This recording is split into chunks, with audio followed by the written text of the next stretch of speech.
A classic question in evolutionary biology, one posed by Charles Darwin himself, has now been answered thanks to a recent study published in the journal Nature. First, let me explain the question, and then I'll get into the findings that have everyone all excited about this. So Darwin himself had doubts about his theory of evolution by natural selection. I mean, how could he not have doubts? He was a man of science who had just proposed a theory that, unto then, had never really been formally studied in a unified sense like that. That's why he's considered the founder of this field of study. He didn't get everything right, but the general idea was spot on, and over the last century and a half, we've built off of his successful ideas and greatly refined them into the modern evolutionary theory. Specifically, Darwin had doubts about things like ant colonies, because he wasn't sure how such a thing could exist. He figured that evolution worked on the variable traits of individuals, which is generally true, but it doesn't immediately describe the behavior of superorganisms, like a colony or a hive. Darwin looked at ant colonies and he said, quote, "But we have not as yet touched on the climax of the difficulty, namely the fact that the neuters of several ants differ, not only from the fertile males and females, but from each other, sometimes almost to an incredible degree, and thus are divided into 2 or even 3 castes." Unquote. Darwin is pointing out that these ant colonies have both fertile individuals who can mate and reproduce, like a queen and mating males, and non-fertile individuals, typically sterile females, which Darwin thought was odd, because he wondered how the non-fertile individuals kept popping up if they themselves couldn't reproduce.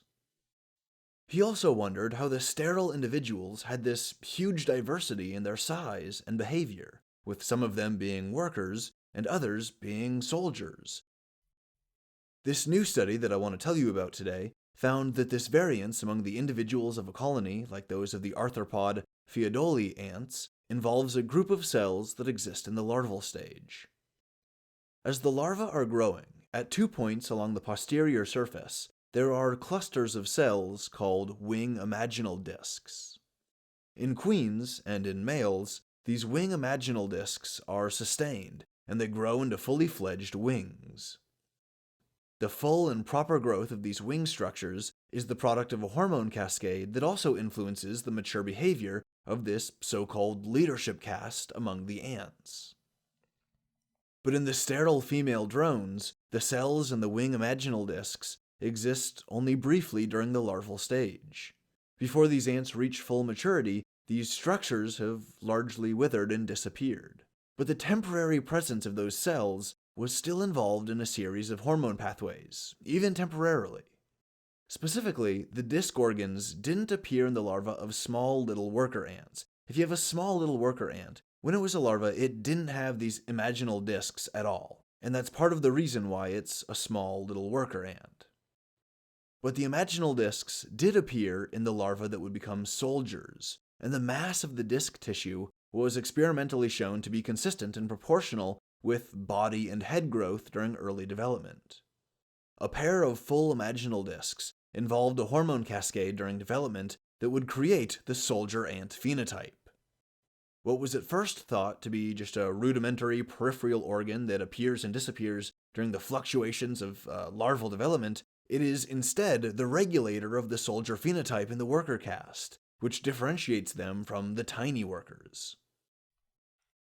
The lead author of the study, Rajendran Rajukumar, said, and I quote, "What we discovered was that these rudimentary organs are not a secondary effect of hormones and nutrition, but are instead responsible for generating the soldiers.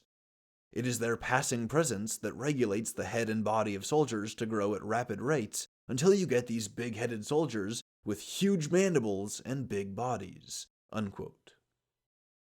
The researchers also say that these colonies of Pheidoles ants, quote, "have evolved the capacity to socially regulate the growth of rudimentary wing discs to control worker sub-caste determination, which allows colonies to maintain the ratio of minor workers to soldiers." Unquote.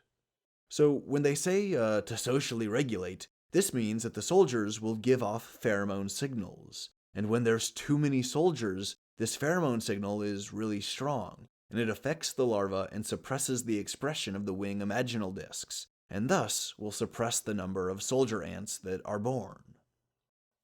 Through this pheromone feedback cycle, ant colonies can always balance themselves to a constant ratio of give or take 95% worker ants and 5% soldier ants, give or take a few percentage points. Furthermore, the pheromone signals can also alert the colony to a threat, like a nearby termite hive or a competing ant colony, and this can stimulate the production of more soldiers. This is a really interesting and satisfying answer to Darwin's age-old question, and beyond that, it's just really cool science. Now the question becomes, how have these structures influenced the evolution of ants, not just in the Pheidoles genus, but among all ant species? And if these imaginal disc structures exist in cousin species, like bees and wasps, and maybe even further out in the insect family tree, do they have a similar function in those species as well? If any variances exist, what evolutionary pressures would cause those? I mean, there's just so many questions. There's so many interesting things to look at here. But like most things, we'll just have to wait for future studies to find out.